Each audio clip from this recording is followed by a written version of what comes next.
El ingeniero me ha comentado que tuvo un problema con el servicio de internet. Parece que se le ha cortado o algo pasó con su internet en Comteco. Entonces, por eso me pidió que lo reemplace la clase de hoy. Entonces, que podamos avanzar con él esta clase. Bueno, avanzar conmigo esta clase, ¿no? Entonces, bueno, lo que voy a hacer, tenemos un ejercicio que habíamos dejado sin concluir de dinámica de fluidos.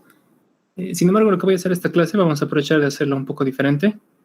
Voy a aprovechar de mostrarles dos videos que no tienen una duración muy larga,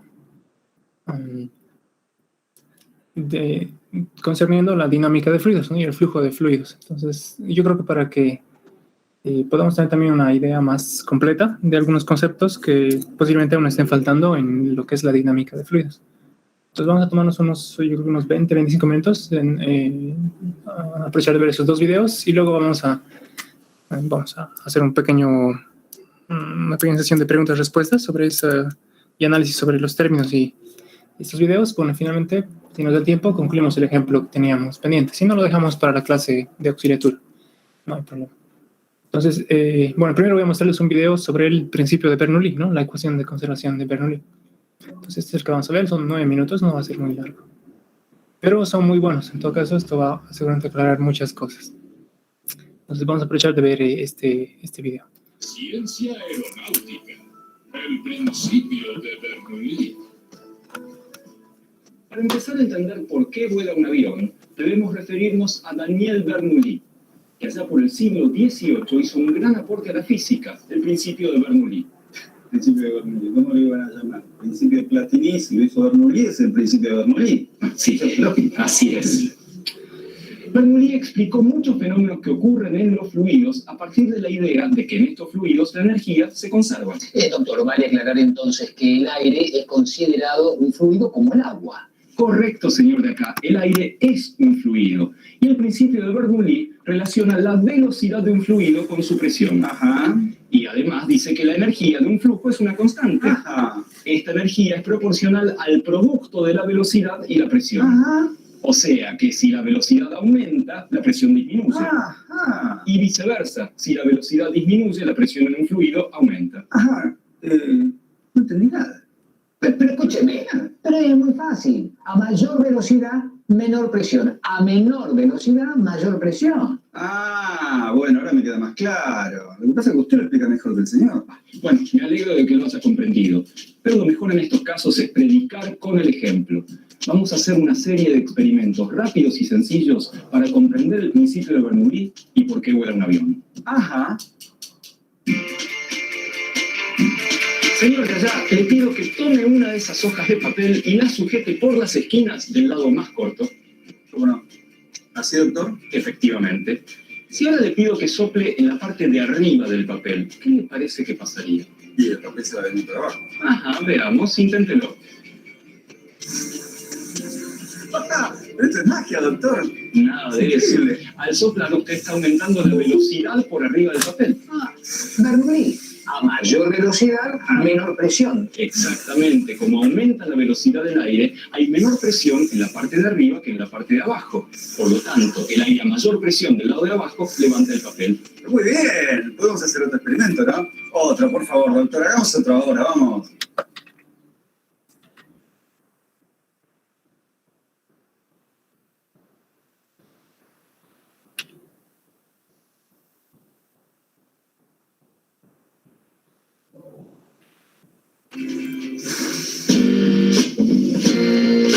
Ahora, señor de allá, tendrá que soplar aire en el medio de esas dos latas. Doctor, uno diría que el aire a presión tendería a separar a las latas entre sí. Veamos. Bernoulli, mayor velocidad, menor presión. Al aumentar la velocidad de aire, disminuye la presión en ese punto. Entonces, el aire de alrededor, que tiene mayor presión, empuja las latas hacia ese lugar. Señor de allá, le pido que vierta lentamente el agua del bidón en este recipiente. Bien. Y usted, señor de acá, que tome la pelotita de telgopor y la deje balancear suavemente. Doctor, es como si una fuerza atrajera la esfera hacia la corriente de agua. Es fantástico. Bernoulli, a mayor velocidad, menor presión. Ajá, y entonces... Entonces, como el chorro de agua tiene mayor velocidad que el aire, tenemos menor presión de este lado de la pelotita. Muy bien, señor de allá. El aire que está del otro lado presiona y hace que a la pelotita se pegue al chorro de agua, que tiene menor presión. A la pelotita. Con este experimento vamos a explicar cómo funciona una chimenea. Eso es algo que yo siempre me pregunté. ¿Cómo sabe el humo para dónde tiene que ir?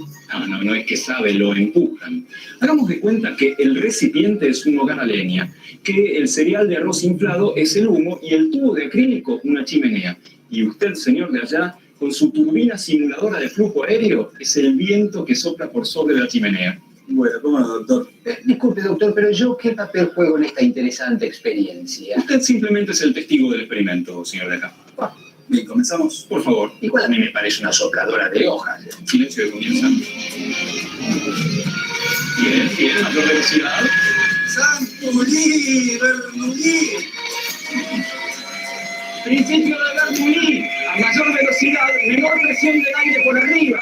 El aire de la chimenea, que está a mayor presión, empuja el humo hacia afuera. Fantástico, doctor. ¿Lo puedo pagar? Por favor. Muchas gracias. Doctor, esta se está poniendo buena, ¿eh? Este experimento consiste en encender la turbina generadora de flujo aéreo y colocar la pelota encima. Doctor, supongo que el balón debería salir disparado por efecto del viento, pero la verdad, con Bernoulli nunca se sabe. Veamos. Adelante. Enciendo. Por favor.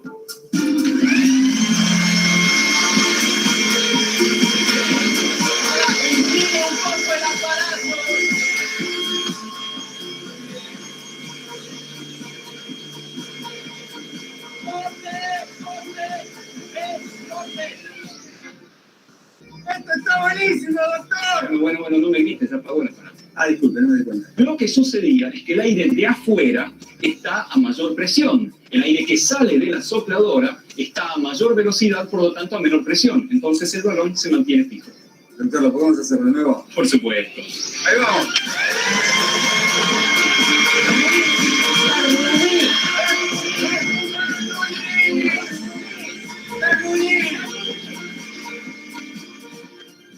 Otro experimento, Doc, dele. Hay muchísimos experimentos en donde se puede apreciar el principio de Bernoulli, pero creo que ya es tiempo de volver a nuestra pregunta inicial. ¿Para qué venimos a este mundo? ¿Cuánto falta para el almuerzo? No, es ¿por qué vuela un avión? En un avión hay 4 fuerzas involucradas, que son el peso, la sustentación, el empuje y el arrastre. Con respecto a la orientación del avión, la sustentación tira hacia arriba, el peso hacia abajo, el empuje hacia adelante y el arrastre hacia atrás. Pero, doctor, ¿cómo hace un avión para volar con tantas fuerzas tirándolo para todos lados? El secreto es que cuando alcanza su velocidad de crucero, estas 4 fuerzas se anulan entre sí. Doctor, me animaría a aventurar entonces que el empuje es la fuerza que proporcionan las turbinas y el arrastre, la resistencia del aire a ser atravesado por el avión. Usted ha aventurado muy acertadamente, señor de acá. ¡Ay, qué aventura más acertada! ¡Qué acierto más aventurero! Pero es obvio que un avión vuela porque las turbinas hacen... y sale volando. Nada obvio, señor de allá, y es un error pensar de esa manera. ¡Error! Piensen ustedes que para que un avión de 500 toneladas pueda volar, se necesita una fuerza de solamente 100 toneladas. ¿Y las otras 400 toneladas quién las sostiene? ¿Bernoulli? Exacto. Ahí tiene Bernoulli. A mayor velocidad, menor presión. Precisamente, las turbinas generan una propulsión del avión hacia adelante con una cierta velocidad. Si tomamos, por ejemplo, el diseño de un ala, veremos que el aire tiene que recorrer mayor camino en la parte superior que en la inferior. O sea que en la parte de arriba hay mayor velocidad que en la de abajo, donde el aire va más lento. Maestro Lee, velocidad y presión. Sí, bueno, Bernoulli. Esto quiere decir entonces que el aire en la parte superior tiene menor presión y en la parte inferior, al tener mayor presión, empuja hacia arriba. Doctor, esa vendría a ser la fuerza de sustentación que usted mencionó anteriormente. Exacto, eso es la sustentación. Siempre y cuando el avión tenga una cierta velocidad hacia adelante, va a estar sostenido por el aire desde abajo, principalmente desde las alas.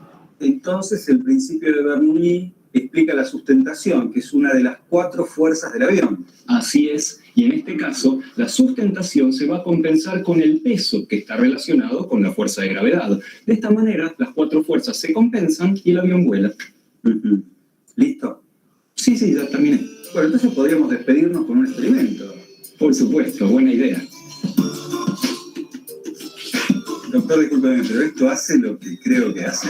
Será cuestión de encenderlo y comprobarlo. Bueno, a la 1, a las 2 y a las 3.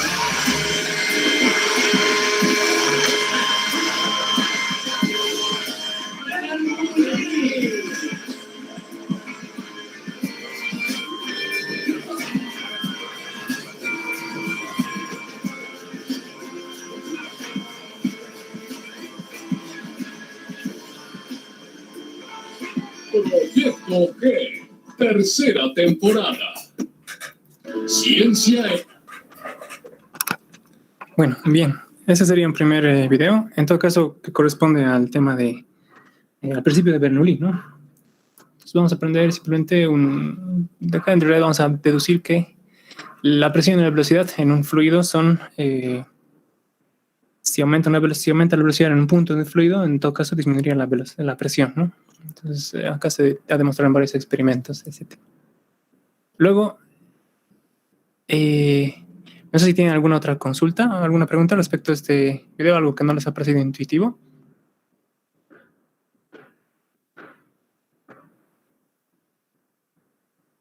De hecho, aprovechando esto acá, voy a hacer una pregunta. Entonces, tengo una tubería que reduce su sección, entonces que básicamente tendría esta forma, y tengo un flujo por acá, ¿no? Un fluido, entonces un cierto caudal. En este punto donde las líneas de corriente van, bueno, donde el fluido va a retraerse, o donde las líneas de corriente van a restringirse,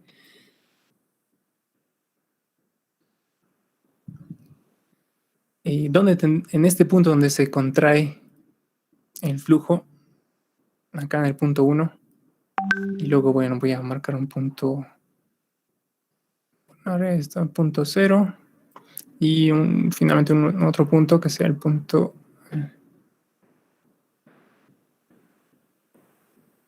2. ¿Dónde tendría mayor presión? ¿O cuál de estos puntos, cuál de esos 3 tendría mayor presión? Punto 0. El punto 0, ¿verdad? Eso es porque tendríamos mayor sección, ¿verdad? Entonces, bueno, básicamente tenemos que buscar, para encontrar el punto de mayor presión, tendríamos que tener el punto de menor velocidad, ¿no? Entonces, acá voy a representar la velocidad. Y lo que sucedería con la velocidad, bueno, en este punto es que sería mayor, ¿no? En este tramo. Y bueno, también acá se mantendría esa velocidad, que llamaría la velocidad del punto 2, la velocidad del punto 1 y la velocidad en 0. Sí, efectivamente, por conservación de caudal tendríamos que la velocidad 1 es mayor a la velocidad 0, por ejemplo, la velocidad de origen. Pues bueno, sí, lo que sucede es que las presiones van a comportarse en sentido opuesto, ¿no? Entonces, la presión 0 va a ser mayor a la velocidad 1. Eso se puede entender si es que vemos la ecuación de energía, ¿no? Entonces, entre 0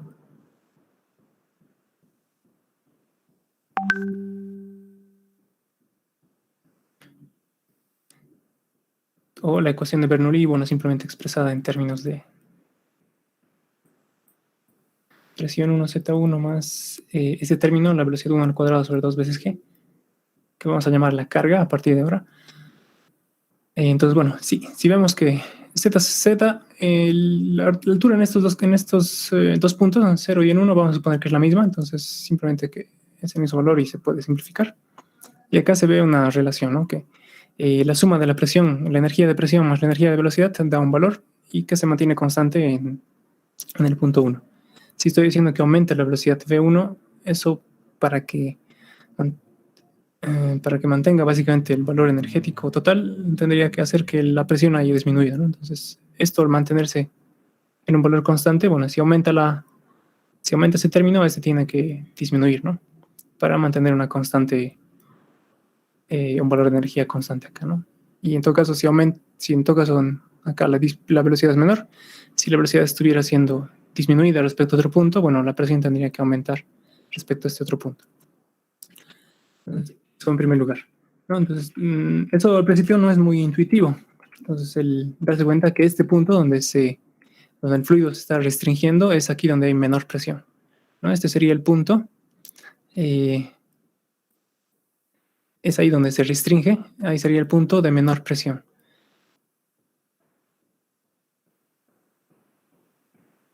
En todo caso, yo recuerdo cuando pensaba esto en términos de, por ejemplo, cuando estamos en una concentración y tenemos que salir por una pequeña puerta, normalmente es ahí donde nos contraemos más, donde más sentimos más presión. Y luego, bueno, una vez que hemos atravesado las restricciones, ahí es donde sentimos menor presión.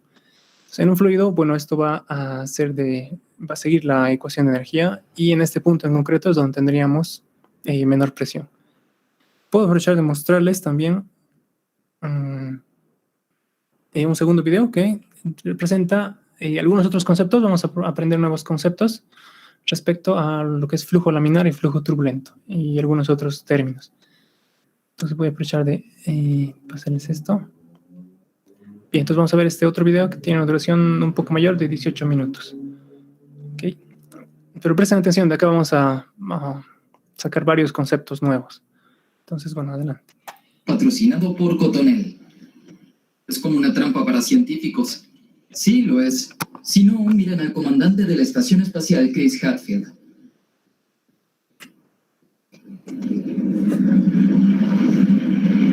Pero esto no es turbulento. No, esto es en gran parte flujo laminar. ¿Alguien dijo flujo laminar? Por si no lo sabes, a Destin de Smarter Every Day le encanta el flujo laminar, donde todas las partículas del fluido se mueven paralelas entre sí en capas o láminas organizadas. ¡Miren eso! ¡Se formó una burbuja!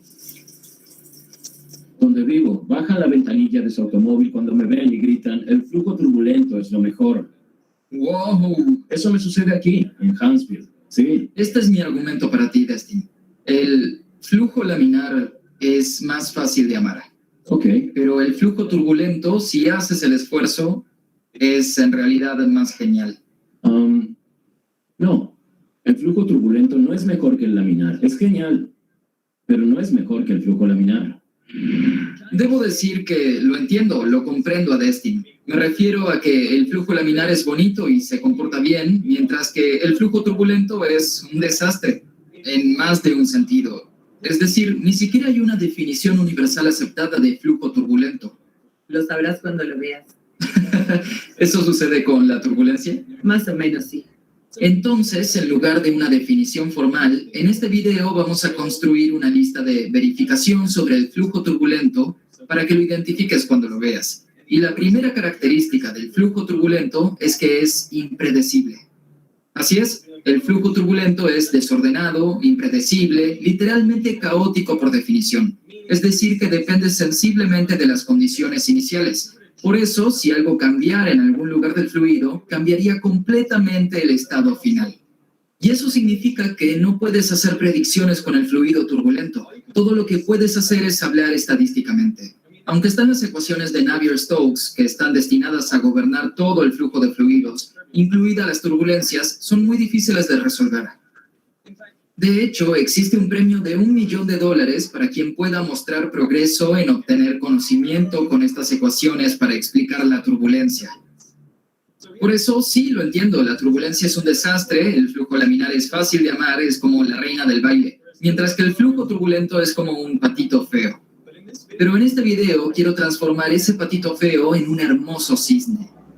Quiero que veas que si te esfuerzas, el amor que puedes tener por el flujo turbulento es mucho más profundo y rico que esa aventura casual que tienes con el flujo laminar. Estamos viendo el movimiento del aire en una habitación, que generalmente es turbulenta. En The Physics Girl mostraron una sección transversal de aire usando una máquina de niebla y una lámina láser. Una característica que define al flujo turbulento es que consiste en muchos remolinos de fluido que interactúan también llamados torbellinos o vórtices. Estos torbellinos abarcan una gran variedad de tamaños. En el caso del aire en una habitación van desde la escala micrométrica hasta algunos metros de diámetro. ¿Puedes pensar en otro fenómeno físico que exhiba estructuras con ese rango de tamaños? Pero la turbulencia puede ser mucho más grande. La superficie del Sol es turbulenta a medida que el plasma caliente sube a la superficie en enormes corrientes de convección. Las estructuras aquí tienen aproximadamente el tamaño de Texas. Los remolinos turbulentos en Júpiter son aún más grandes. La Gran Mancha Roja es un vórtice más grande que la Tierra. El resto está cubierto con torbellinos de todos los tamaños, hasta los límites de nuestra capacidad de medirlos desde las naves espaciales. Incluso el polvo de estrellas está en movimiento turbulento. Hace que las fuentes de radio titilen, al igual que la turbulencia en nuestra atmósfera hace que las estrellas titilen. Un ejemplo sorprendente de este polvo turbulento es la nebulosa de Orión, con 24 años luz de diámetro. La turbulencia es cósmica, y eso contrasta con el flujo laminar, el cual tiene que ser pequeño. Esto se demostró con un experimento en 1883. Osborne Reynolds hizo pasar agua a través de una tubería de vidrio a diferentes velocidades, y para ver el flujo introdujo una corriente de tinta en el medio de la tubería. Descubrió que con tasas de flujo bajas, la tinta permanecía en una corriente constante, un flujo laminar, pero a medida que aumentaba la tasa de flujo, la tinta comenzó a oscilar hacia adelante y hacia atrás, y más allá del punto crítico, la tinta se difundió por completo a través de la tubería. Eso fue un flujo turbulento. Reynolds había observado otra característica esencial de la turbulencia. Es difusiva, lo que significa que mezcla las cosas. El flujo turbulento causa que las cosas se extiendan, no solo la tinta, sino también el calor o el momentum. Estos se distribuyen por todo el fluido. Reynolds descubrió que la transición hacia la turbulencia no solo dependía de la variedad de flujo, ya que era más fácil que ocurra en turbulencias más anchas y menos fácil con fluidos más viscosos, como la miel. Él calculó una magnitud adimensional, ahora llamada número de Reynolds, igual a la velocidad del fluido, multiplicado por la longitud característica, digamos el diámetro de la tubería, dividido por la viscosidad cinemática, que se puede pensar como la medida de su fricción interna. Altos números de Reynolds dan como resultado un flujo turbulento. Veamos el humo que se eleva desde la llama de una vela. Al principio es laminar, pero los gases calientes se aceleran mientras suben, y cuando el número de Reynolds aumenta demasiado, el humo se torna turbulento.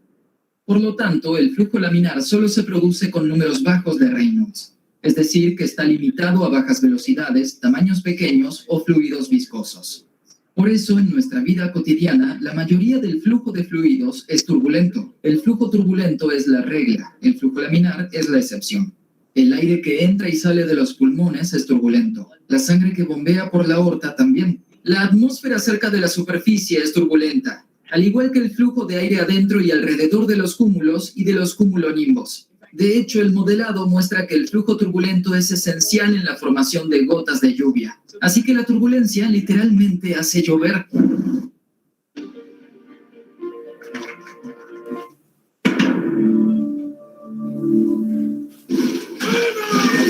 Bárbara Steve, Bellatrix, Amber Faces, Bertolt, huevo.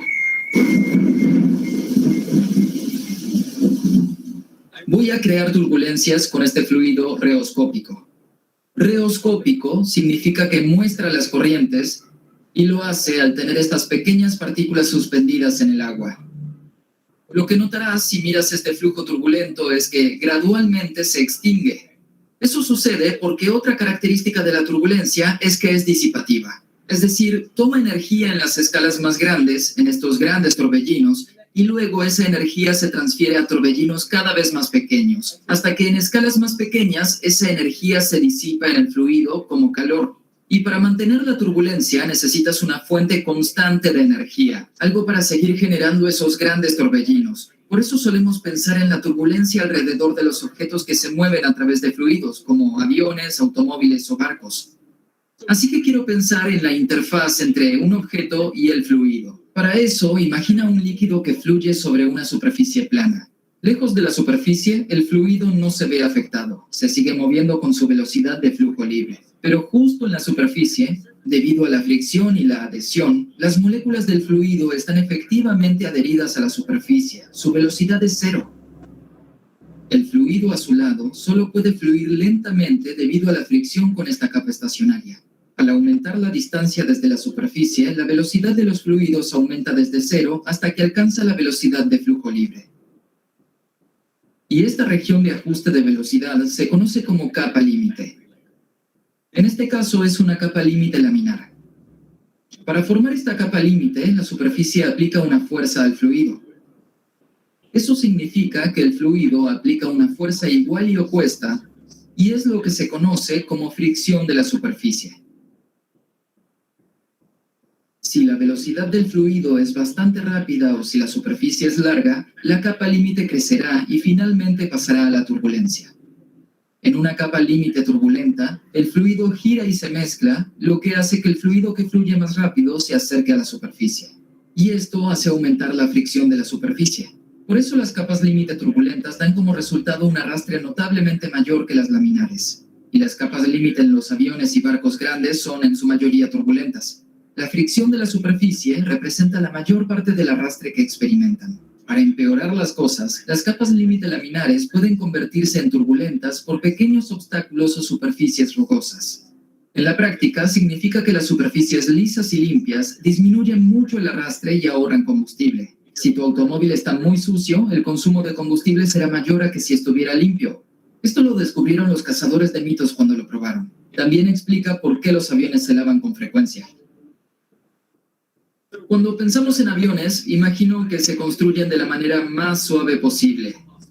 Recuerdo la escena en El Aviador donde Leo pide que todos los remaches se limen al ras. Y como podemos ver en este avión, todos los tornillos se meten dentro del ala, de modo que sea lo más suave posible. Pero luego miras por aquí y tienen estas crestas que sobresalen del avión y parecen no tener sentido. Es decir, ¿por qué agregarías aspereza a la superficie del ala? La respuesta es para inducir turbulencias en el flujo de aire sobre el ala. Al navegar en vuelo nivelado, el aire sigue suavemente la curva del ala, pero a baja velocidad o con ángulos de ataque muy altos, el flujo de aire puede separarse, como si no tuviera suficiente energía para seguir la curva del ala. Esta condición es conocida como entrada en pérdida, que reduce drásticamente la elevación. Aquí puedes ver el flujo de aire con cuerdas pegadas al ala. Y a medida que el avión desacelera, el flujo se separa y las cuerdas se vuelven locas. Este avión ha entrado en pérdida. La forma de retrasar la separación del flujo y la pérdida es agregando pequeñas aletas en el ala llamadas generadores de vórtices. Los generadores de vórtices causan turbulencias que mezclan el flujo de aire más rápido de arriba con el de abajo más cerca de la superficie. Y así el flujo se energiza a medida que fluye sobre el ala y al tener mayor energía puede seguir la superficie del ala por más tiempo, lo que significa que el flujo de aire permanece unido. Y si tienes el flujo de aire conectado sobre el ala, entonces puedes mantener el ascenso. Así que en el caso de los aviones, realmente necesitas turbulencia e induces más turbulencia en el ala para volar de manera eficiente y efectiva y poder lograr ángulos de ataque más altos. Sir गाड़ी की चाबी देख रहा हूँ कई दिनों से लेट आ रहा है। सर कल से लेट नहीं होगा कल से कैसे लेट नहीं होगा मतलब कल से बिटिया की तुम्हारे मोबाइल पर क्लासेस बंद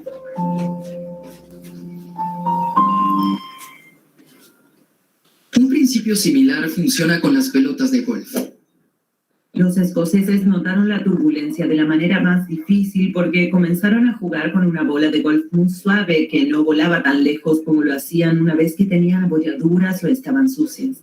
Puedes verlo al observar el flujo de aire en un túnel de viento. Con una bola lisa, el aire forma una capa límite laminar sobre ella. Esto conduce a una baja fricción de la superficie, lo cual es bueno, pero también hará que el flujo de aire se separe más fácilmente, dejando una gran estela de baja presión de aire turbulento por detrás. Hay un arrastre diferente. Es un arrastre con diferencia de presión. Sí, esa es la presión de arrastre. Entonces, La capa límite tiene un arrastre por fricción de la superficie y luego si se separa hay un arrastre por presión. Y si fuerzas a la capa límite para que se vuelva turbulenta con lodo o asperezas o abolladuras, el límite turbulento puede avanzar más alrededor de la bola de golf antes de separarse y así reducir esa estela y la presión de arrastre. Así que al reducir la presión de arrastre más de lo que aumenta el arrastre por fricción en la superficie, la bola viaja más lejos. Sí. Los golfistas tallaban surcos en las bolas de golf antes de entender completamente la aerodinámica de esto, y desde entonces los hoyuelos han funcionado mejor para crear una capa límite turbulenta. Los hoyuelos son poco profundos comparados con el diámetro de la bola de golf, pero tienen un gran efecto. ¿De qué tipo de efecto hablamos? Al observar el arrastre o lo que llamamos el coeficiente de arrastre, se ve una gran caída. Es casi un factor de 2 cuando la capa límite se vuelve turbulenta. Por lo que tener una capa límite turbulenta reduce el tamaño de la estela turbulenta. Pero las estelas turbulentas son interesantes y los científicos están buscando formas de aprovechar la energía que contienen. Vine a Caltech para ver este experimento donde el agua fluye alrededor de un cilindro y se vuelve turbulenta a su paso. El flujo se puede ver usando un tinte fluorescente. Puedes ver cómo, en las condiciones adecuadas, los vórtices se desprenden de un lado del cilindro y luego del otro, alternando de un lado a otro en un patrón regular. Se lo conoce como desprendimiento periódico de vórtices y el patrón que crea aguas abajo se llama calle de vórtices de von Karman. Estos patrones aparecen en todos lados y se ven de manera más espectacular en imágenes tomadas desde el espacio. A esta escala, una isla actúa como el obstáculo que crea el desprendimiento periódico de vórtices, y la calle de vórtices se hace visible por los patrones en las nubes. Estos patrones incluso se pueden ver desde el nivel del suelo. Obviamente este fenómeno no es estrictamente turbulento porque sigue un patrón predecible, pero es parte de la transición a la turbulencia. Y los científicos están buscando formas de aprovechar la energía en estas estructuras de vórtice. Un experimento demostró que si pones un pez muerto en la estela de un objeto, en realidad nadará río arriba. Esto sugiere que los peces pueden aprovechar el agua turbulenta para nadar de manera más eficiente. Es solo una forma en que los animales se adaptaron para vivir en un mundo turbulento. Para resumir, la turbulencia está en todas partes, dentro y fuera de ti, desde las escalas más pequeñas hasta las estructuras más grandes del universo. Y es útil para volar aviones, formar gotas de lluvia, hacer que las bolas de golf vuelen aún más y ayudar a los peces vivos o muertos a nadar contra la corriente. En cambio, el flujo laminar es pequeño, superficial, es un juguete. Por eso su uso más notable es en fuentes decorativas. Apela a tu deseo de orden, pero el mundo, como la turbulencia, es desordenado. Por eso, personalmente, prefiero la riqueza y la imprevisibilidad del flujo turbulento.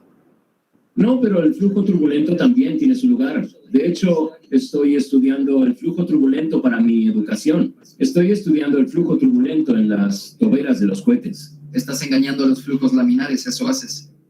No, sí. Sí, tal vez. No lo sé. Pero no me harás decir que el flujo turbulento no es genial ni hermoso.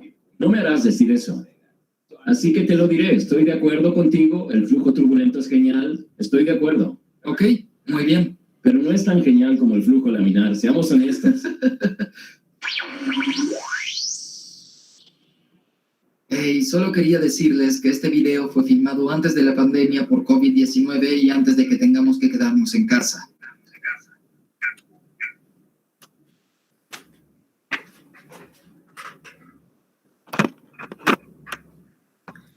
Ok, bien. Entonces, con esto hemos visto esos dos videos. Seguramente de este hay muchos conceptos. Voy a dejar el link para que lo puedan observar el fin de semana, por ejemplo. Hay un montón de términos que en este video que si los profundizan y los empiezan a conocer, eso les va a dar un conocimiento amplio de la dinámica de fluidos, ¿no? Y el flujo de fluidos en todas las situaciones. Entonces, bueno, es bien que sé que la primera vez es bastante pesado, posiblemente hay bastantes nuevos conceptos. Entonces vamos a tratar de hacer una lista de esos conceptos. Bueno, los vamos a escribir en una pizarra.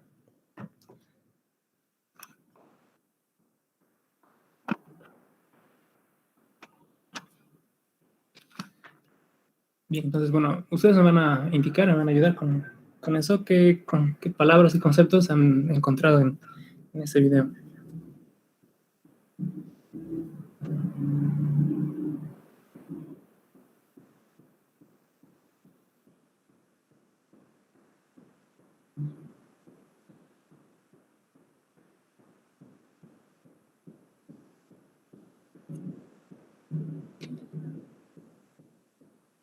Que el número de Reynolds sirve para determinar si es flujo laminar o turbulento. Ya, perfecto. Entonces hay el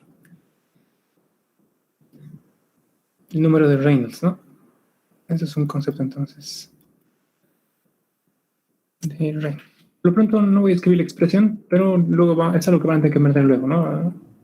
Que es igual al número de Reynolds y, exacto, determina si el flujo es laminar o turbulento. Bien, entonces, bueno, yo creo que tienen idea de qué sería un flujo turbulento. Es lo que vamos a estudiar en el segundo parcial, ¿no? Entonces, tiene varias, flujo turbulento tiene varias características, ¿no? Primero, bueno, ya es un patrón que no es predecible, o sea, en realidad no existen ecuaciones específicas para predecir el comportamiento del flujo turbulento. Y más que todo existe una teoría nueva que trata de analizar estadísticamente el problema, la predecibilidad, ¿no? Después, número de Reynolds alto, eso recuerdo que mencionaba, ¿no? Un alto número de Reynolds. Luego existen, ¿qué más? Es difusivo. Ya. Esa palabra, si se entiende, en todo caso lo que significa es que mezcla las cosas, ¿no? Entonces, la energía se va a ir mezclando, la velocidad se va a ir mezclando. Y eso, bueno, es lo que pasa al hacer remolinos, ¿no? Entonces, las partículas de fluido, bueno, van a mezclarse entre sí, ¿no? Entonces, si hay fluido con alta velocidad en este punto y uno con baja velocidad en este punto, bueno, en realidad, luego al mezclarse las capas, lo que va a pasar es que de a poco va a ir incrementando la velocidad en esta zona por la mezcla que existe de fluido. Entonces, eso es lo que mencionaba, ¿no? De hecho, puede haber fluido con alta energía acá, con valor alto de energía, y en la parte superficial, por ejemplo, en una superficie de fluido, bueno, acá la velocidad es baja normalmente, ¿no? Entonces acá la energía, en esta capa, en este punto, la velocidad tendría que ser 0 y la energía tendría que ser baja, ¿no? La energía cinética estamos hablando. Entonces, bueno, al ser turbulento, en realidad lo que va a pasar es que se va a ir mezclando la capa. Han visto esto, ¿no? Lo que es una capa límite. ¿Qué han entendido de este concepto? De la capa límite.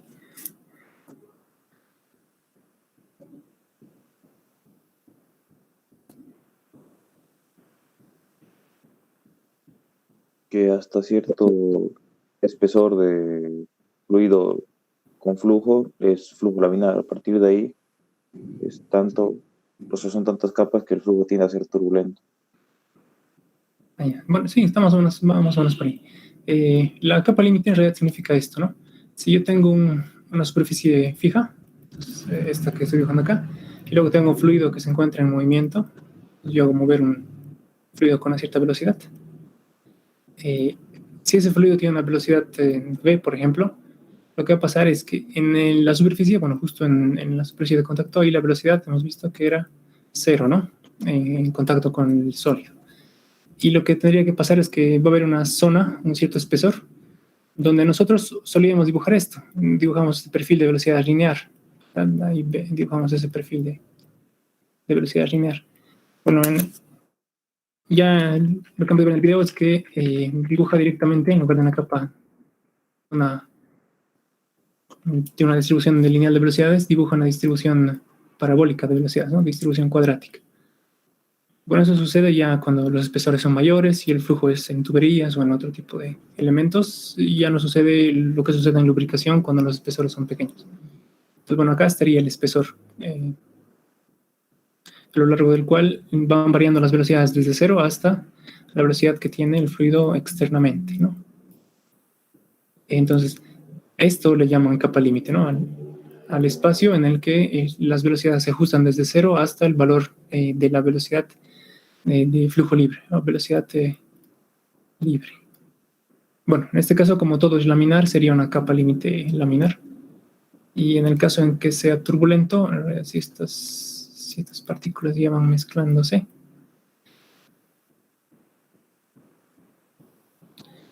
entonces, bueno, va a haber un poco más de mezcla, ¿no? Entonces, en realidad, lo que va a pasar con la capa límite, cuando sea turbulenta, en realidad, la velocidad acá va a mezclarse un poco más, entonces en realidad va a pegarse mucho más a la superficie. Entonces, prácticamente tendría esta forma, una capa límite turbulenta, ¿no? Entonces, en realidad sería más delgada la capa límite, o la capa límite en la cual se mezclan las velocidades acá, hasta la velocidad de flujo libre, sería, entonces les voy a dibujar así. Esta sería mi velocidad libre, por ejemplo. Y acá, bueno, existe todo el tema de la mezcla del fluido, ¿no? Entonces las velocidades, bueno, irían más representadas según ese perfil, ¿no? Entonces,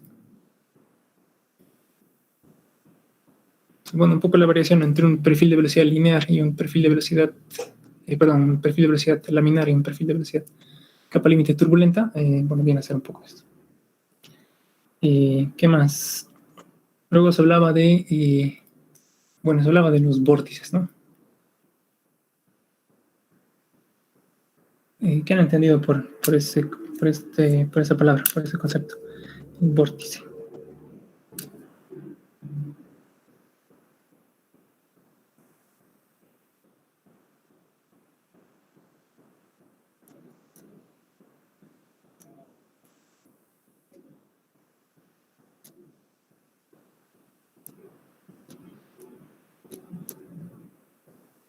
Yo entendí que era algo tipo una corriente cerrada que tiene trayectoria de espiral. No sé si me voy a entender. Sí, exacto. En realidad es un remolino, ¿no? Entonces, creo que en el video se veía, pero ahí pueden haber vórtices, es decir, estos remolinos, ¿no? Que se forman en gran tamaño, o remolinos un poco más pequeños. Entonces son regiones de fluido que están rotando, ¿no? Que tienen esa remolino. Normalmente los vórtices, justamente mostraban en la parte de la generación de vórtices, los obstáculos a un flujo generan vórtices. Entonces podemos tener, por ejemplo, un riachuelo con un flujo relativamente ordenado, pero si en medio de eso colocamos un obstáculo, un objeto, entonces voy a poner, por ejemplo, acá una piedra, un obstáculo, y lo que va a pasar con el flujo es que va a tener que contornarlo, ¿no? Entonces estas líneas, bueno, van a modificarse y van a tener que contornear al fluido. Y de hecho lo que va a pasar es esto, ¿no? Esto es lo que va a pasar interiormente.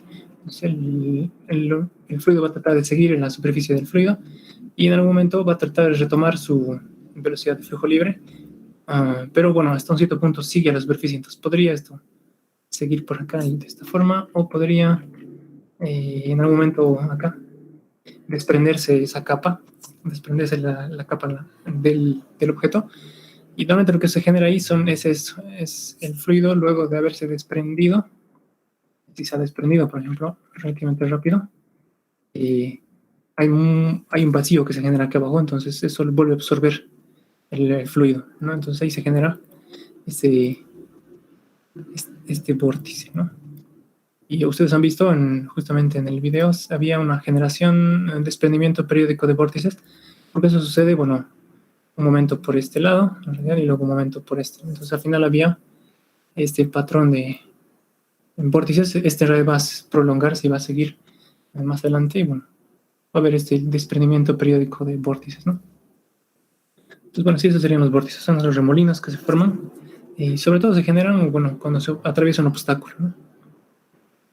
Entonces, había una imagen, voy a aprovechar esta imagen, en la pelota de golf, ¿no? En el ejemplo de la pelota de golf. Si el obstáculo es un objeto circular y tengo fluido circulando por acá, idealmente el fluido no debería despegarse y volver a retomar la capa. En forma ideal. Ahora esto, ¿cómo seguiría esto? Esta trayectoria seguiría hasta acá, ¿no? No necesariamente, ¿no? En realidad lo que pasa es que en realidad agarra y también se desprende en algún momento. Y aquí se empieza a generar un vacío, ¿no? Esta zona.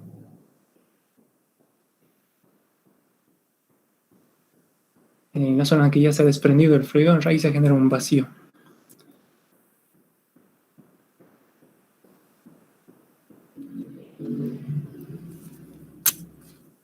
Y bueno, esto justamente le daban un nombre. Creo que en este video se llamaba el estela, una zona de baja presión. Bueno, hay varios nombres que se le da a esa zona. Se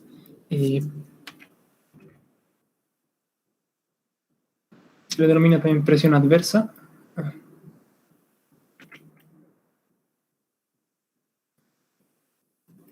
Lo que significa es que si una partícula no llega a ocupar ese espacio, ¿no? A ocupar este espacio que hay acá, se desprende un poco antes, es decir, se suelta por acá. Acá queda una ausencia de material, ¿no? Que empieza a quedar vacío esa zona. Y lo que hace eso es arrastrar de vuelta, entonces por presión negativa básicamente, vuelve a arrastrar de vuelta esas partículas de fluido. Y es ahí donde genera los vórtices, ¿no? Entonces, en realidad los vórtices se van a ir generando cuando la capa que se ha desprendido de la parte superior, bueno, se vuelve a ser atraída por la presión adversa, por la presión negativa, por la zona de succión acá, o también las capas que han sido desprendidas por debajo, ¿no? Entonces, y eso lo que genera, bueno, ya hemos visto, entonces, aquí se generan estos vórtices, primeramente uno acá, y luego, bueno, en un instante de tiempo más adelante se va a generar uno acá, este va a viajar un poco más adelante y va a ir acá, y en realidad los vórtices van a hacer esto, ¿no? Van a tener un patrón de ubicación más o menos así. Y ahora van a ir aumentando del vórtice pequeño, van a ir aumentando vórtices más grandes. Y esto ya se conoce como la calle de vórtices, ¿no? Entonces básicamente va a ser el objeto fuente, el obstáculo, es lo que va a generar. El obstáculo va a empezar a ir generando un comportamiento de ese tipo en el fluido, ¿no? Bien, bueno, ¿qué más? Habían otros conceptos. ¿Qué otros conceptos han logrado deducir o entender? ¿O qué otros términos no han entendido? Porque podemos ver todos los que se habla de varias cosas, ¿no? Sí, yo me gustaría que si podría explicar la parte de la pelota de golf o bueno, las funciones que tienen esas especies de no me acuerdo el nombre específico, pero que le pusieron al avión para hacer que pueda tener una mayor altitud de ataque, o sea, Sí, en realidad lo que pasaba ahí es que, bueno, voy a dibujar entonces el comportamiento laminar. Si es una superficie lisa, habían dos ejemplos, dos tipos de esferas, ¿no? Una que tiene superficie lisa. Entonces lo que pasa con esa superficie lisa es que el fluido, bueno, va a seguir una trayectoria, va a tender a tener más comportamiento laminar, o sea, seguir acá. Pero lo que sucede con la capa límite laminar, entonces aquí voy a hacer un pequeño zoom. En esa zona se formaría una capa límite laminar, entonces las velocidades acá tendrían esta forma. Cuando la superficie es lisa, el fluido, bueno, va a tender a permanecer laminar, entonces se va a formar esto, una capa límite laminar, ¿no? Laminar. Y lo que sucede también con la capa límite laminar es que en esta parte inferior, cerca a la superficie, tiene muy poca energía, porque bueno, va a tener velocidad 0 en este punto y velocidad máxima acá. Bueno, en realidad aquí lo he representado con velocidad 1. 1 sería el 100% de la velocidad externa, ¿no? Y 0 sería la velocidad nula, ¿no? En la superficie. Entonces, esta zona, toda esta sección es una zona de muy baja energía. Esta zona es una zona de baja energía.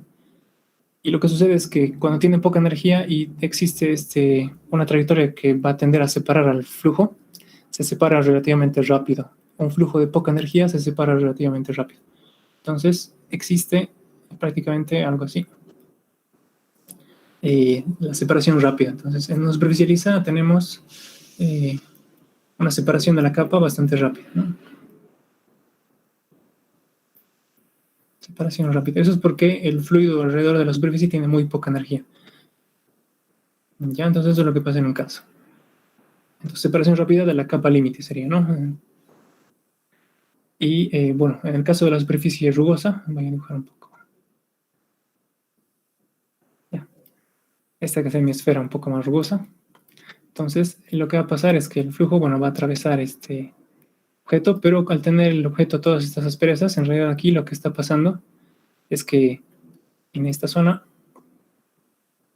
estoy haciendo un zoom, la superficie acá, bueno, sería áspera, y el flujo, bueno, va a ser, no va a mantenerse tan laminar en realidad, sino que por las asperezas va a tender a ser un poco más turbulento. Entonces acá lo que va a pasar es que tendría más esta forma en realidad la capa límite. Y eso es porque, de hecho, las asperezas y cuando la superficie está permitiendo que se mezclen los flujos, ¿no? Entonces aquí ya hay una especie, aquí hay un poco de vórtices que se generan, o pequeños remolinos, o pequeñas mezclas de las líneas de flujo, en realidad. Entonces, las velocidades acá, va a pasar esto, es que la zona de contacto con el fluido, entonces toda esta zona, esto tiene, bueno, voy a poner aquí baja energía, ¿no? En esa zona. En cambio acá, como ha habido un poco más de mezcla de las velocidades y de otras cosas, ¿no? Entonces aquí la energía, esto ya no tiene tan baja energía, sino tiene voy a poner alta energía, ¿no? Entonces, alta energía. Entonces el fluido, al tener mayor energía cinética sobre todo, permite que en realidad pueda seguir al objeto y no desprenderse tan rápido. Entonces lo que va a pasar es que en lugar de tener una separación relativamente rápida, lo que va a pasar es que la separación se va a retrasar un poco más. Bueno, voy a decir esto por acá. Entonces, en lugar de ser tan rápida la separación, por ejemplo, con este ángulo, aquí se va a separar con un ángulo un poco mayor. Entonces, ahí. Y entonces, lo que pasa es eso. Entonces, tenemos y aquí voy a poner una separación tardía, ¿no? Retrasada. Bueno, una separación que se logró retrasar a causa de la inducción de turbulencia. Y eso, bueno, tiene dos efectos. El primer efecto es, si la separación es rápida, toda la zona que no se llena, de hecho, de fluido, entonces toda esa zona, ¿no? Toda esta zona que tengo acá, es la zona de presión adversa. Entonces, en cambio, en una separación retrasada, no, mejor si se logra retrasar la separación hasta este punto, por ejemplo, entonces acá la zona de presión adversa, entonces esta es mucho menor, ¿no? Entonces, bueno, eso sería la zona de las dos zonas de presión adversa.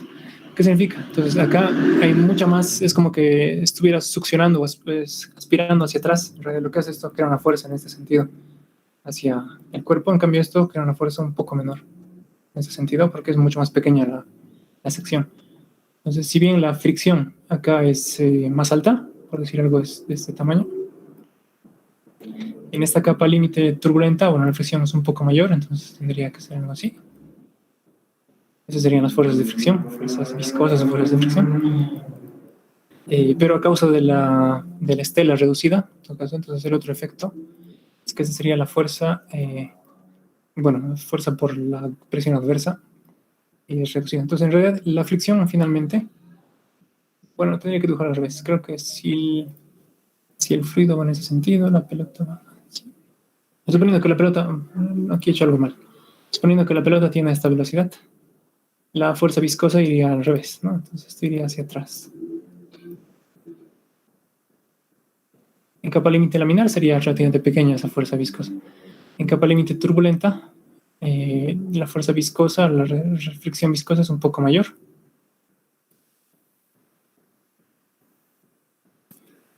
Sin embargo, bueno, también está el tema de toda la zona de la estela turbulenta, es decir, toda esta zona de acá atrás, generada por la zona de presión adversa. Entonces, aquí la separación es bastante más rápida y por lo tanto esta estela es bastante más grande. Entonces, creo que ahí ya respondí a tu pregunta. Más o menos por qué las superficies rugosas ayudan a mezclar las capas de fluido y al estar sobre todo más energizadas en la zona de contacto, se separa más lento, con más tiempo, ¿no? Toma más tiempo para separarse y eso reduce en la zona de presión adversa. Entonces acá sería esto, es acá más pequeña y esa fuerza por fricción adversa básicamente es más pequeña. Entonces finalmente de los dos sistemas el que tiene menor fricción es este, ¿no? El que tiene justamente irregularidades en la superficie. Por eso pueden volar un poco más lejos estas pelotas de golf rugosas.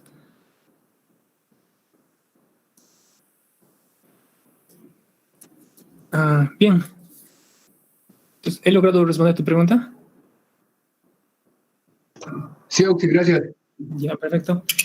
¿Qué otros conceptos han logrado sacar de acá? Hay muchas cosas. Voy a compartir el video, pero yo creo que si logran entender todos estos elementos, van a entender bastante de los tipos de flujo y los casos que vamos a estudiar.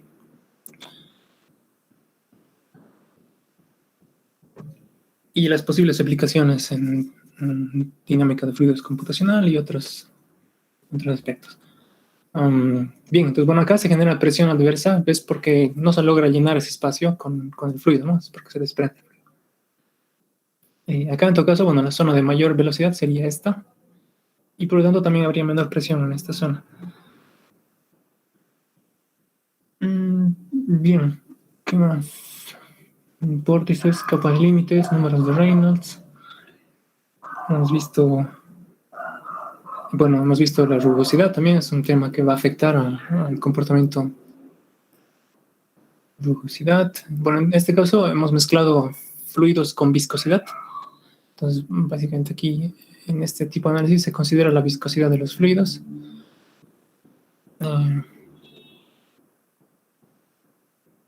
Después, lo que se conoce como lo que era capa límite y la condición de adherencia, ¿no? Es el hecho de que la velocidad sea cero en la superficie. Esto se conoce como la condición de adherencia.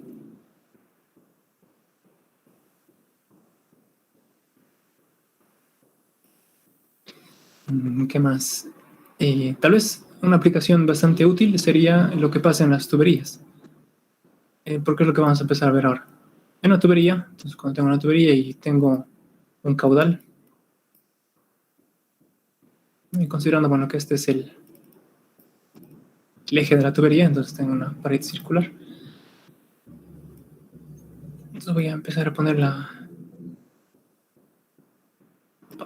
simbología para tuberías. La distribución de velocidades dentro de una tubería se puede detallar de dos formas. Puede ser, normalmente lo que hacen es detallar de esta forma la distribución de velocidades dentro de una tubería. Bueno, más o menos viene a ser algo así. Si el flujo es relativamente laminar, ¿no? Entonces podemos ver en este caso una formación parabólica de velocidades, un perfil parabólico, y sería de algún modo esto la distribución en una capa límite laminar. En una capa límite turbulenta, bueno, se mezclan un poco más las cosas y la velocidad máxima se mantiene por un poco más de espacio y luego recién se contrae. Esto así. Entonces, de hecho, la zona en la que varía la velocidad, la capa límite, en este caso, es más delgada, ¿no? Aquí la capa límite turbulenta es más delgada, acá la capa límite, bueno, se volvería básicamente de mayor tamaño. Bueno, por lo general van a encontrar algo así. Esta como una distribución de velocidades al interior de una tubería.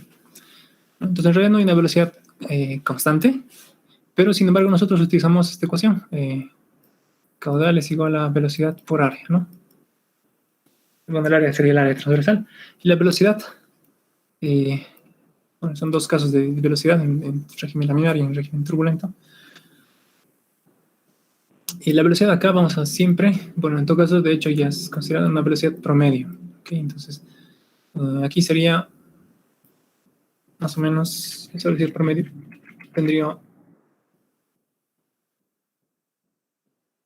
sería esa la velocidad que representamos para representar la velocidad por área, ¿no? Velocidad promedio.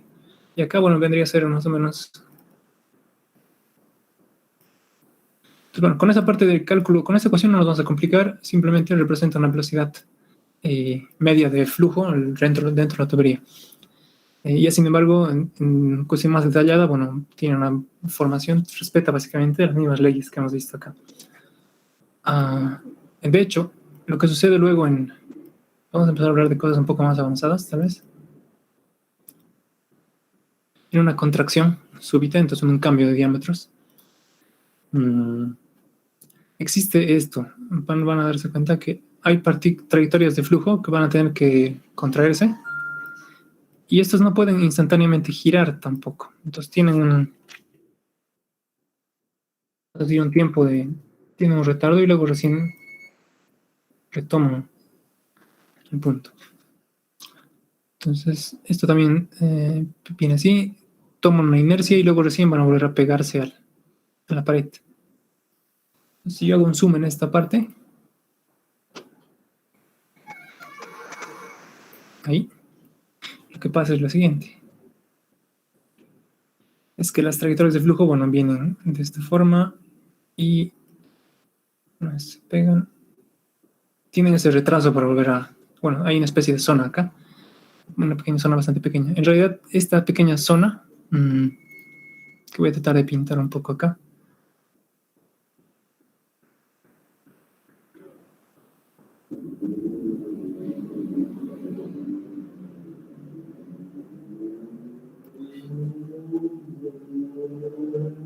Bueno, ya me había visto, sí. Se forma una especie de estricción, se forma una especie de estrangulamiento y hay una zona que es más delgada, de menor diámetro que todo el resto. En concreto sería esta, ahí, ¿no? Donde el diámetro se vuelve menor. A esta región se la llama, bueno, a esta región en terminología exacta se le llama la vena contracta. Ya son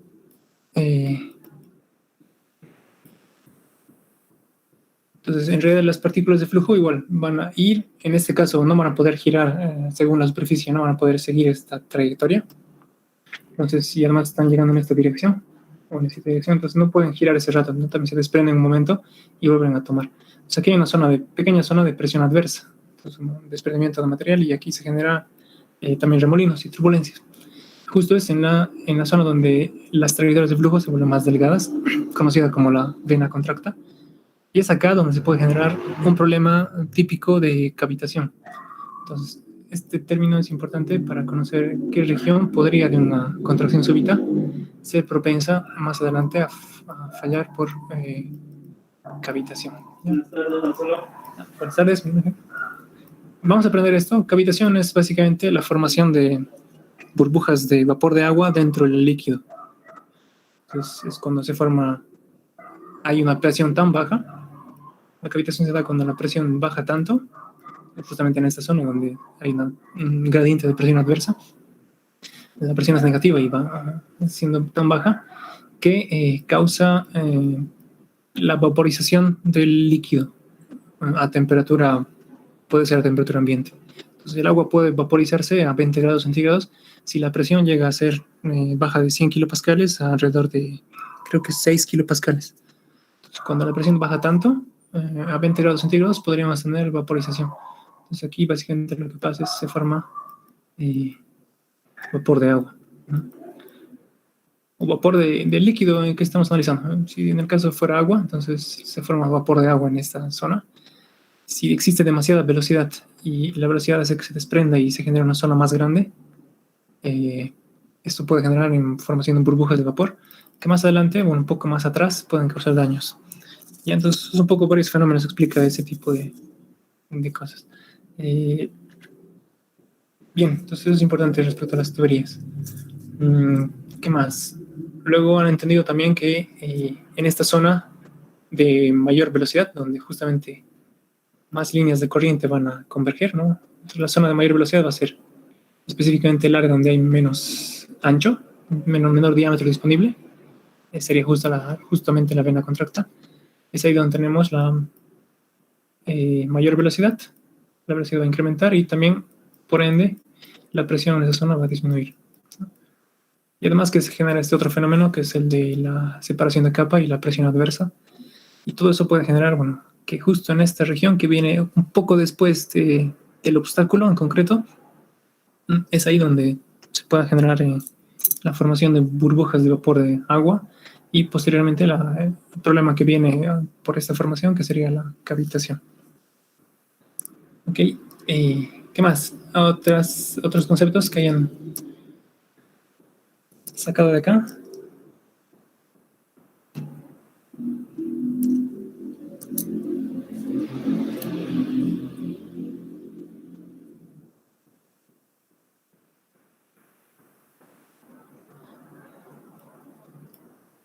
Bueno, es el término difusivo, ¿no?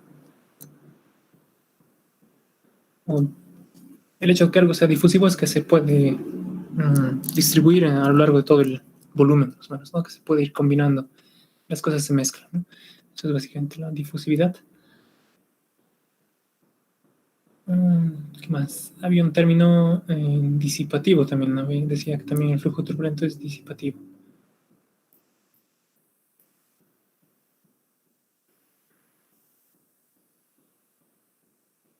Esto es que la energía se va a ir perdiendo. En realidad, que la energía que aparece en los remolinos grandes, en los vórtices de gran tamaño, se va difundiendo hacia los vórtices de menor tamaño, y en esos vórtices de pequeño tamaño se disipa esa energía, ¿no? Entonces se termina convirtiendo en calor. Entonces, esto tiene que ver con las pérdidas de energía. Bien, ¿qué más? Bueno, eso sería, ¿no? Un poco varios detalles que creo que ya van a darnos una mejor idea de qué variables que manejamos y también cómo un poco suceden los fenómenos en el flujo de fluidos. Bien, no sé si tiene algún aporte. Si no, lo que haríamos en lo que nos queda de clase es... no creo que convenga terminar el ejercicio, lo vamos a hacer en nuestra clase de auxiliatura. Lo que podemos ver ahora es... podríamos ver... Ahora no sé qué podemos ver. Aprovecharemos de ver resumen de las ecuaciones, ¿no? Algunos términos que vamos a usar, yo creo, con los ejemplos que vamos a hacer. Voy a escribir una serie de palabras, una serie de términos que creo que sería bueno que vayamos conociendo, ¿no? Entre lo que se conoce como... Bueno, ya los tenía escritos acá. Voy a aprovechar acá. Términos útiles para la dinámica de fluidos. ¿Saben qué es la carga? Cuando nos referimos a la carga, ¿a qué nos vamos a referir? ¿Alguien sabe qué es la carga? Metro energético. Ya, está bien. Entonces, en realidad, sí, la carga es energía por unidad de peso, ¿no? Eso es un término de la ecuación de energía. Entonces, estos son términos de la ecuación de energía. Entonces, si escribo la ecuación de energía, bueno, P sobre gamma, esto en realidad es una carga. Esto sería, bueno, lo que se conoce como carga de presión. Carga de presión. Bueno, Z es lo que vamos a conocer como carga de altura. Y este último término, V cuadrado sobre 2 veces G, la velocidad al cuadrado sobre 2 veces la gravedad, se conoce como carga de velocidad.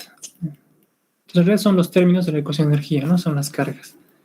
Y de hecho, cuando escribimos acá, por ejemplo, punto 2, pues para aclarar un poco, creo que sería bueno que diga lo siguiente. La ecuación de energía, esta que está escrita acá, los términos de la ecuación de energía no son energía en realidad, sino son carga, ¿no? O es energía por unidad de peso. Esos son los términos de la ecuación de energía.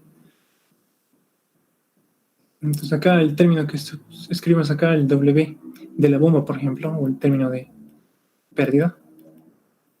Si bien la ecuación en general es una ecuación de energía, cada uno de los términos y las unidades de cada uno de los términos no son energéticos, no es energía. Entonces, la ecuación de energía, las unidades no son joules, ¿no? En realidad son joules sobre Newton, ¿no? El Newton es peso. Entonces, bueno, escribiéndolo mejor, el joules serían fuerza por distancia, entonces sería Newton por metro, es una forma de escribir joules sobre newtons.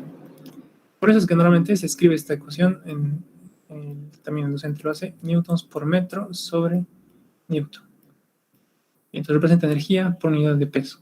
Y si simplifica, bueno, acá los newtons, eso queda descrito en metros, ¿no? Entonces, algo interesante, la ecuación de energía es una ecuación que hace un balance de energía, pero en unidades de metros.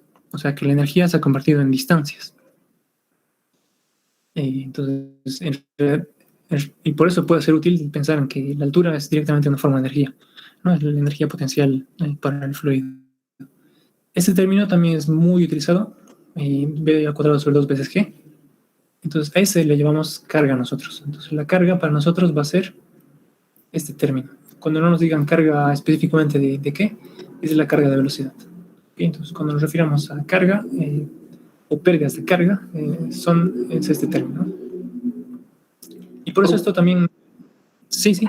Una pregunta, y si nos referíamos con alguna pregunta, diría que las pérdidas, vendría a ser una pérdida de 5 metros de agua, ¿a qué se referiría?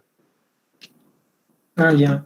Es una pérdida de energía equivalente a 5 metros, ¿no? Entonces, vale 5 directamente, ¿no? Esto, por ejemplo, entonces esto tendría que ser 5, ¿no?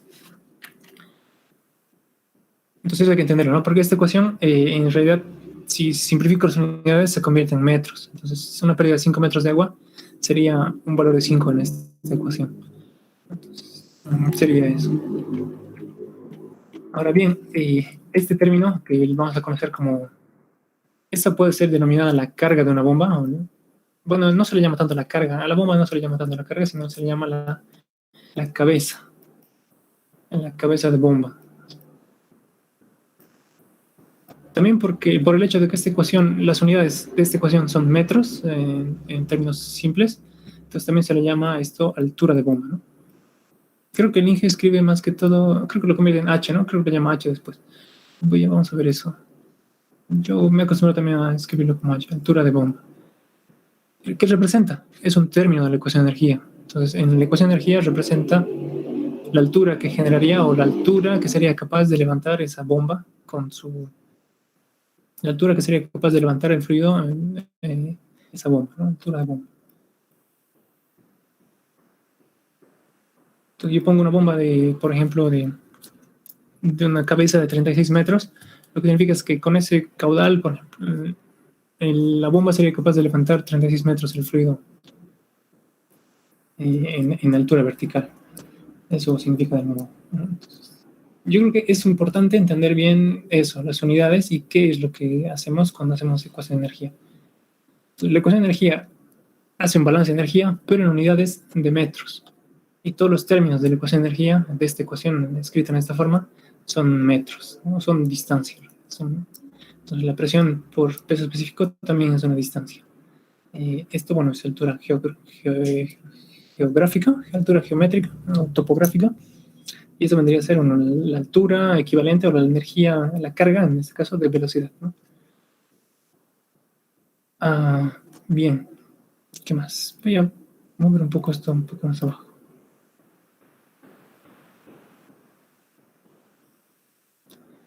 Luego, ¿qué entienden por bueno, no hemos visto esto, presión dinámica? Vamos a hablar enseguida de esto.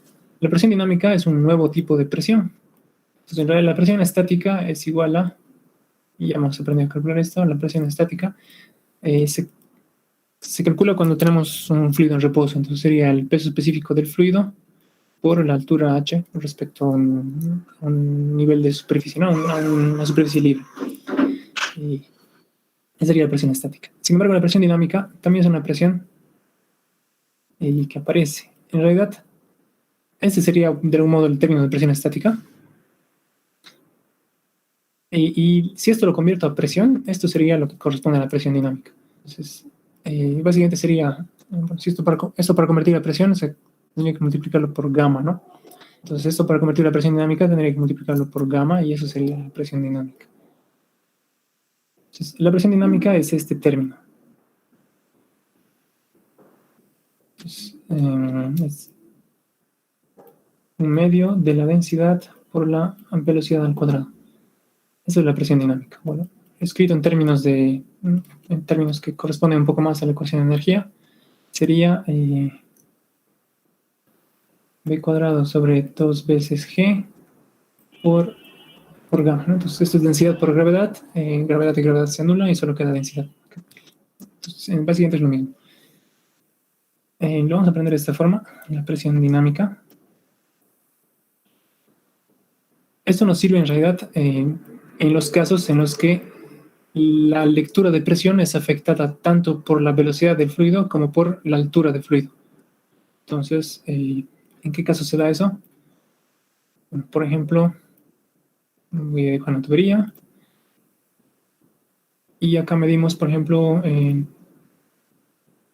presión. Entonces en este punto tengo una presión, punto 1, tengo presión 1, y el fluido tiene velocidad. Entonces tengo una tubería donde tengo un fluido con velocidad y con una cierta presión en ese punto, ¿no?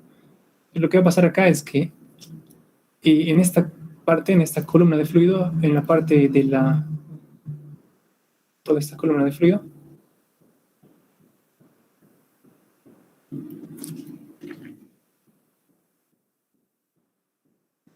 este fluido, en realidad, si la velocidad atraviesa en ese sentido, entonces acá la velocidad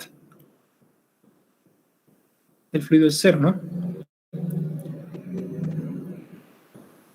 En la altura que se elevaría, bueno, sería equivalente a la presión P1. Entonces, la altura que se elevaría a esta altura H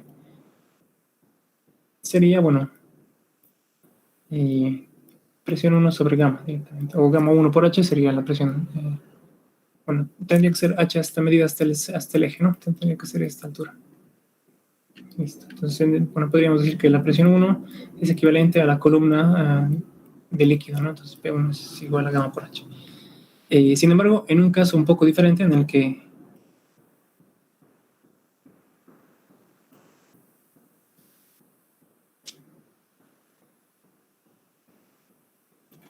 esto va así. Tengo el mismo escenario, entonces tengo una velocidad, un fluido con velocidad, y en este punto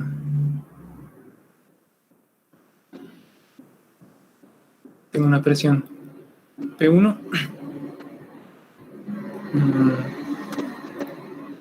y acá el fluido se elevaría hasta... ¿Qué cambiaría, no? Si yo, básicamente, el mismo escenario... No, acá voy a poner. Mejor si le pongo... Para que no me obstruya, esto lo voy a poner acá.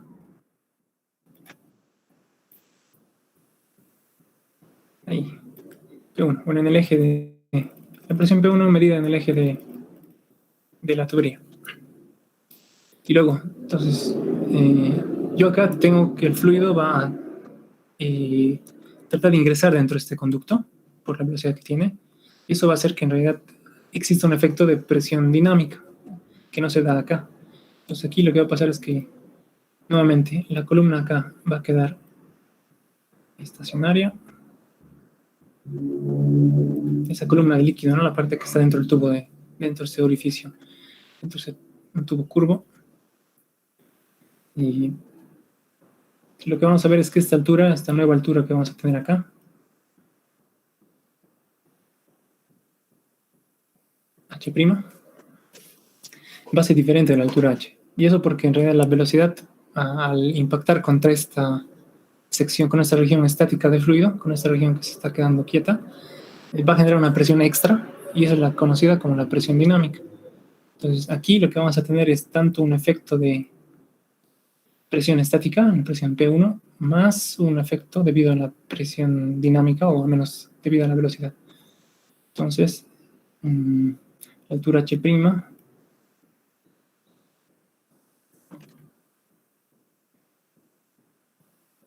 va a ser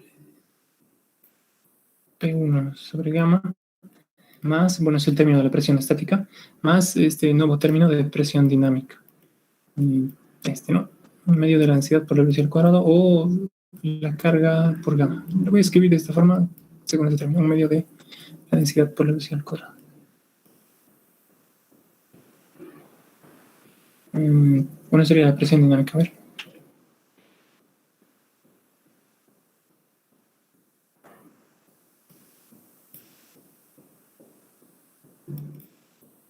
Presión dinámica. Entonces aquí voy a escribir más la presión dinámica sobre gamma. Voy a escribir ese término. Entonces,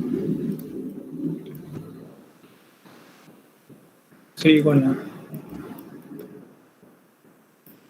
bueno, sabiendo que la presión dinámica es ese término, velocidad al cuadrado sobre 2 veces g por gamma.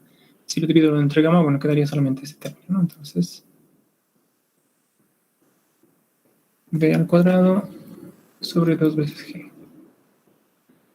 Esa sería la altura que sube en este caso, ¿no? Entonces, altura h'. ¿Eso por qué? Porque aquí tengo, entonces, observando más en detalle lo que pasa aquí, en esa región, tengo un fluido que llega con una cierta velocidad, ¿no? Se está moviendo con una velocidad. Pero acá dentro del tubo, en tu caso, todo ese fluido ya está en reposo. Bueno, voy a dejar el interior. Entonces, lo que sucede en esa área es que el fluido está cambiando de velocidad, de una velocidad v a una velocidad 0, y ese choque, de hecho, entonces, es como que estuviera impactando contra un muro, y eso lo que permite percibir es un incremento de presión, en realidad. Y la forma de calcular este incremento de presión, entonces, normalmente acá se le denomina, la presión, bueno, afuera se le denomina, por ejemplo, el punto 1, y acá voy a llamar un punto 1'. Lo que se hace es distinguir un poco los puntos. El punto 1 es donde está el flujo libre, entonces aquí simplemente hay presión estática. Y el punto 1', en realidad lo que tiene es el valor de presión estática en esa línea, más una presión debido a ese efecto del cambio de velocidad. O sea, lo que ha pasado es que esta velocidad se ha convertido en una presión extra al haberse detenido. Entonces, el punto 1' tendría, aparte de presión estática, este término de presión dinámica, ¿no? Y la presión dinámica es justamente lo que hemos aprendido a calcular, ¿no? Ese término v cuadrado sobre 2g por gamma. Entonces, bueno, eso sería la presión en ese nuevo punto. Entonces, bueno, lo que está pasando acá es que se está intercambiando velocidad por presión, ¿no? Entonces aquí la presión vale la presión estática y tengo una velocidad v, estos dos elementos. En cambio acá tengo velocidad 0 y lo que tengo es, en realidad tengo la misma presión estática más el equivalente en el que se ha convertido la velocidad, entonces presión dinámica. Okay, entonces eso sí es importante cuando tienen este tipo de instrumentos de medición que se alinean con el flujo. Entonces en ese caso, bueno, aquí tenemos que considerar presión estática y dinámica, ¿no? En cambio acá, en realidad no existe ese choque en esta superficie con esa columna, entonces básicamente solo tenemos presión estática en este caso. Bien, eso lo vamos a ver en un ejemplo en el que tengamos manómetros instalados con diferentes tomas, ¿no? Diferentes puntos de conexión. Bien, con eso habríamos concluido esta clase y espero que les haya parecido interesante, que les haya despertado dudas. Voy a dejar los videos al WhatsApp. Bueno, están en el canal de YouTube, también ya les he puesto al canal de YouTube también las clases grabadas del docente. Pueden consultarlas ahí también. Bueno, eso sería todo, chicos. Nos vemos entonces en una próxima clase.